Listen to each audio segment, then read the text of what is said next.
我们的生活中其实充斥着情报机构投资出来的产品。但是平时我们很少去想到一些给我们生活创造便利的这些科技呢，最开始很可能是对付恐怖分子的。比如说在疫情期间，那用来整理这个疫苗运输的数据系统，就跟当年抓捕本拉登的时候用的那个追踪系统是同一个技术，至少是高度类似的。那而且呢，都是同一家公司开发的。还有就是在这个卫星地图普及之前呢，它的使用场景其实是伊拉克战争。这些公司的早期投资方，我们都听说过他们的名字比如说像这个谷歌呀、索尼呀，还有英伟达以外呢，还有一家特别特殊的投资机构，那甚至可以说这是改变这些公司命运的一个主要的投资机构。这家投资机构，他们的投资人都有一个属性，他们都是情报部门。 The NSA is so secretive that people have joked those initial actually stand for no such agency. 这家投资机构最初的创立者呢，我想大家就更应该熟悉了，因为他就是著名的 CIA。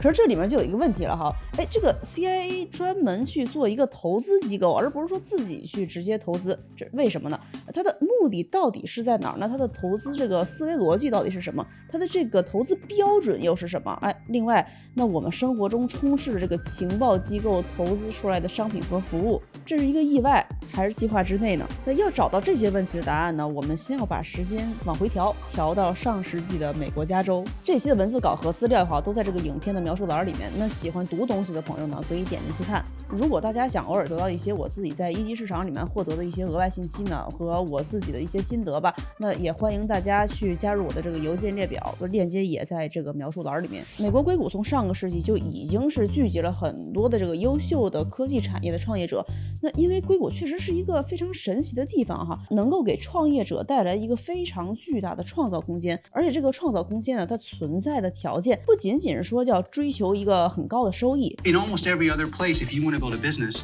people say, well, how are you going to make money tomorrow?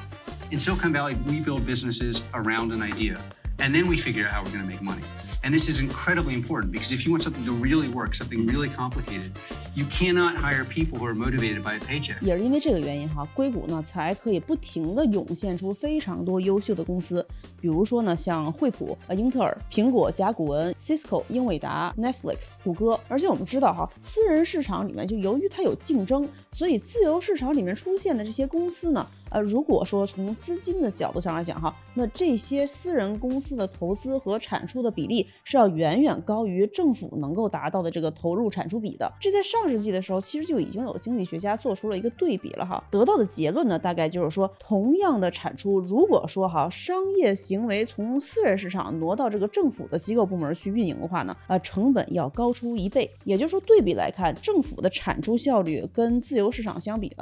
也就是它的1半。1999年的时候，中情局的局长 George Tenet 就觉得应该把美国的这个高效的自由市场给利用起来，不是说光靠政府自己去想办法解决这些情报的技术问题，那得把这个资源整合一下，让专业的人呢去干专业的事儿。那于是就想到了，要不就建一公司，那这公司呢可以拿着 CIA 的经费，专门去投那些高科技的公司。那这个时候就涉及到了一个国防的问题，需要一国防的专业人士帮着建立这家公司。于是呢，他就找到了这位，就是这个在照片里面让当时的这个总统克林顿略显局促的这位那他叫 Norman Augustin， 他就是著名的军火制造商洛克希德马丁的第一任董事会主席。于是呢 George Tenet 和这个 Norman Augustin， 他俩就商量了商量，一块儿做了一家风险投资公司。那这家公司呢就叫做 In-Q-Tel， 这也是第一个由美国情报机构背书的风险投资公司，也是美国在国防投资这领域呢开辟出的一条新的思路。咱就说这个名字乍一听起来好像有点奇怪，就他是怎么能想到把一家公司叫这么个奇怪的名字呢？至少它不好读吧。但是其实我找了一下资料发现这个名字它的背景是带着那么一点机智的英雄主义的咱先说这个智力这个词叫 intellect， 简写呢可以把它写成 Intel， 然后呢咱们再把这个 Intel 给拆开，中间这个 Q 是什么意思呢？各位看过007系列电影没有就里面有一个智囊，它就专门给这些情报人员去开发一些特殊的武器，那这个人的名字呢就叫 Q。所以 In-Q-Tel 里面这个 Q 就是这么来的，有点顽皮了。In-Q-Tel 发展了这20多年呢，最开始呢，它只是为 CIA 一家情报机构服务的，但是由于各个机构都看到了这是一条就可以尝试发展的路线，那其他的一些情报机构就也纷纷成为了 In-Q-Tel 的客户。比如说美国的国防部和各位非常熟悉的 FBI， 还有的 NSA， 就是那个斯诺登曝光的那个情报机构，那还有就是美国太空总署啊，美国中央指挥部等等。那甚至说现在呢，像其他一些五眼联盟的情报机构呢，也会跟 In-Q-Tel 打交道，那成为他们的客户。In-Q-Tel 呢，在全球各地都有自己的办公室，那他们的这个投资范围也不光是局限在美国了。现在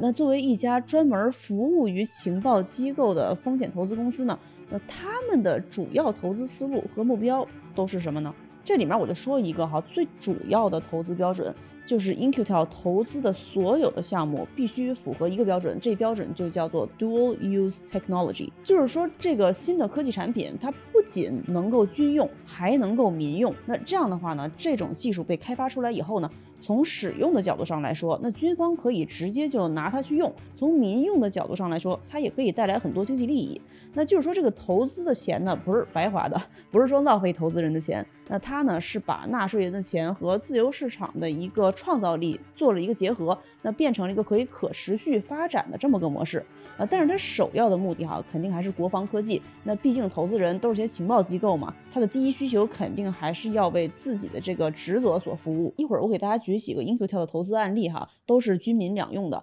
不过呢，其实美国历史上有一个非常著名的军民两用的项目，我相信大家都是有所耳闻的，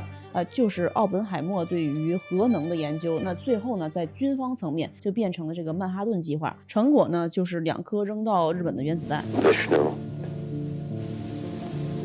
is trying to persuade the prince that he should do his duty, and to impress him, takes on his multi-armed form and says, "Now I am become death, the destroyer of worlds." 那我们今天来看一下 In-Q-Tel 的话呢，他们主要投资的领域有4个：航空航天、生物科技、微电子，还有能源。那我们再具体点说，就是它到底是怎么投资的，投资额是多少？它主要是分2个方式那第一个呢是叫做 Technology Development Agreement， 就是说 In-Q-Tel 呢跟这家公司说我想开发某一种技术然后呢咱们2个签个协议，那这样的话呢你就照着我这个需求，国防方面的需求去开发这么一个技术。这投资额呢基本上是在50万美元到300万美元之间。另外一种就是完全的股权投资投资额大概是在25万到50万美元之间。那就是 In-Q-Tel 投到了一个项目里面，那这项目呢可能不会当时呢就用得上，但是有可能在未来会跟自己投资的一些其他的项目进行一个匹配，算是一种战略性的投资。这2种投资方式呢都有一个共同的标准，那不管呢是科技开发协议还是说单纯的股权投资那 In-Q-Tel 都会需要在持有公司股权的这个基础之上呢成为董事会的观察员。In-Q-Tel 是需要对这个公司的发展和运营有最直接的知情权的。那我下面来说2个可以说是 In-Q-Tel 最成功的2个投资案例了那其中一个呢我也是有点没想到，这还得从2001年的那个著名的事件开始说起。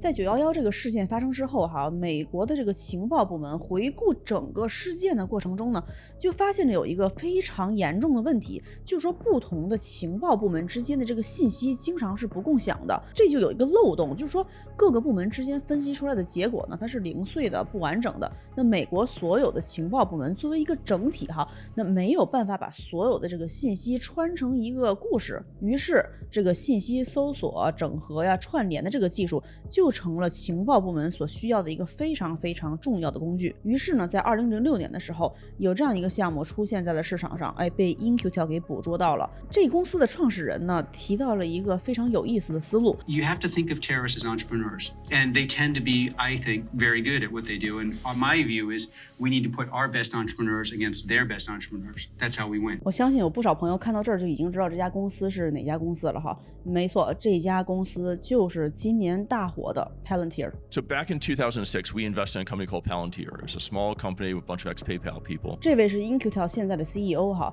那当时在 In-Q-Tel 投资 Palantir 的时候呢，甚至是在好多年之后，很多的这个顶级的风险投资公司都不知道 Palantir 到底是干什么的。What we got over the next 5 years was a lot of calls from top-tier venture capitalists saying, "Hey, Steve, met Palantir, understand you're working with them. We like the team, we're intrigued by the tech, but we just don't understand the market. Can you help explain to me this market?" But ultimately, most of these top-tier venture firms passed on the deal. 当然，还有一个只针对政府业务建立的一个公司呢，大家可能也知道，叫 SpaceX。 You fast forward to 2016, all of a sudden those were 2 of the 5 highest valued private companies in the world. And the venture capitalists were like, oh, put your own curse word in there. We messed up. 刚才我们说的这个 In-Q-Tel 在投资的过程中其实有一个非常重要的标准，就是军民两用。Palantir 呢，当然也是符合这个标准的。那 Palantir 跟军方合作的时候呢，那他们用的这个系统叫做 Gotham。这个系统主要的用途呢，就是在战争时期，或者是呢说在一些军事领域，它可以整合分析一些收集到的信息啊、数据啊，比如说像一些无人机拍出来的一些这个视频呢和地面传感器之类的。Gotham 呢，把这些碎片化的信息拼成一个复杂的动态的这么一个情报的图谱。这样的话呢，美国的情报机构就会提前预测到这个领域啊，或者是说他们所要针对的这个目标未来可能会出现一些什么样的动向。当年在追捕本拉登的时候Palantir 就是通过这种信息收集和整理的这个技术，帮助美国的军方找到了本拉登所在的这个地点。现在在这个俄乌战争之间Palantir 呢也用自己的技术支持了乌克兰。作为军民两用的项目Palantir 开发了这个民用系统，就叫做 Foundry。 当然它也是一个做数据分析和整合的这么一个系统。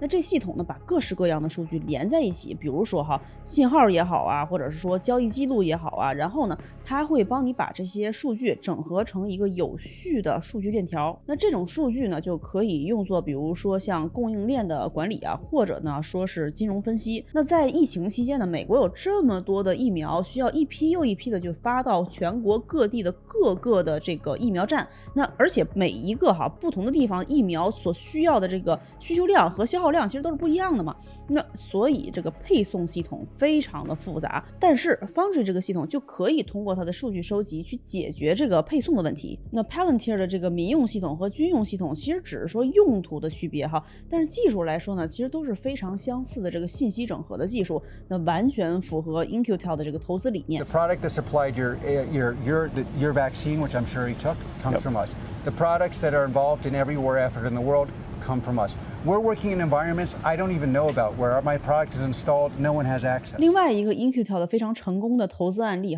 我查资料的时候也是万万没想到，我们竟然这么频繁的在使用这个技术。这家公司呢是一家3D 的地球可视化的这么一个公司，那叫做 Keyhole。在2003年的时候 ，Keyhole 吸引到了 In-Q-Tel 的注意。不过当时这个 In-Q-Tel 投资 Keyhole 的原因很明显，它肯定不是为了看看这世界到底是长什么样的。那因为这家公司呢，在 In-Q-Tel 投资的不到2周之后呢，就被送到五角大楼去，直接上了这个伊拉克战场的前线。当时跟 In-Q-Tel 投资这个 Keyhole 的还有一家公司，就是索尼，他们俩一共呢是投了52万7千美元。而 Keyhole 这家公司最早的投资方，大家也是有所耳闻的，这家公司呢就是英伟达。 Keyhole 这项目其实当时是因为美国国家影像与制图局，现在叫国家地理空间情报局了那是他们非常需要一种能够就鸟瞰伊拉克战场的这么个技术。 NASA 虽然说他们有卫星，但是他们的成像技术其实是达不到人国家国防的要求的那所以呢就需要 In-Q-Tel 在市场里面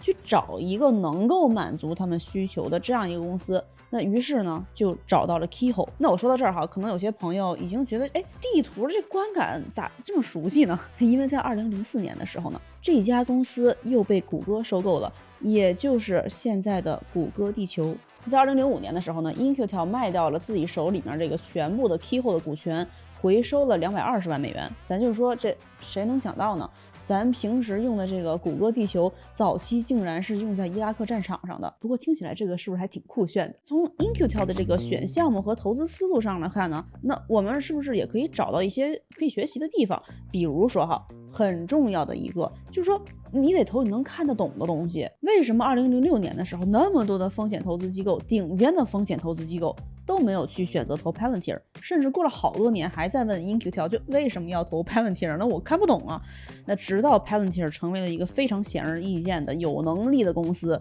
后来他们才觉得自己没赶上这趟车。那原因呢，也是因为就 In-Q-Tel 他接触的情报机构以后，他知道这情报机构最需要的、最薄弱的地方到底是什么，所以呢，它是一种不平等的信息差导致的哈。那 In-Q-Tel 能在2006年那么早期的时候就做出一个非常正确的投资选择，那它绝对不是在盲投。那我们说一个更接地气一点的比方哈，就如果说呢，你是在建筑材料销售这个行业里面工作的话呢，很可能你的客户呢就是说一些做商业地产开发的，那这时候你就可以看到自己的一些销售量啊和客户的这个种类，你就能感受到现在商业地产开发的这个领域风向到底是什么。那这就是你跟外界之间出现了这样一个不平等的信息差嘛。那另外一个呢，就是很多时候做投资这种事情呢，也不能单打独斗，那哪怕是 CIA 它也得跟硅谷合作，那让最熟悉这些前沿科技的人呢去开发前沿科技产品的这种事情。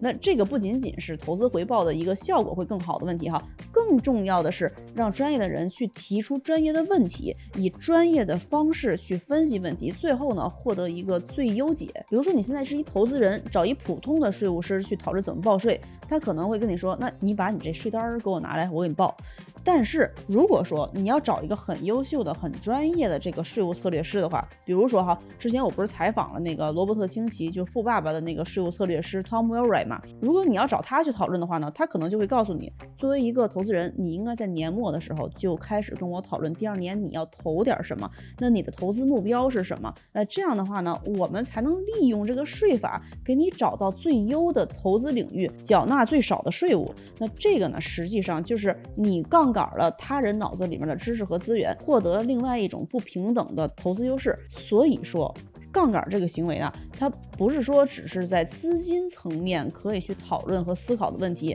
从这个人脉圈啊、知识啊、经验啊，它都是可以成为杠杆的。这一点 In-Q-Tel 的投资组合里面其实也可以看得出来哈。In-Q-Tel 投资了800多个项目，不是说所有的项目都像 Palantir 和 Keyhole 这么鹤立鸡群的，很多呢也都是一些辅助的项目。也就是说，这些项目的发展可能呢会帮助其他的项目获得更大的成功。那这个呢就是另外一种杠杆的形式。如果你是第一次看我影片的话呢，欢迎订阅一下我这频道当然了，也非常感谢已经订阅我频道的朋友们。那我们就下期见，拜拜。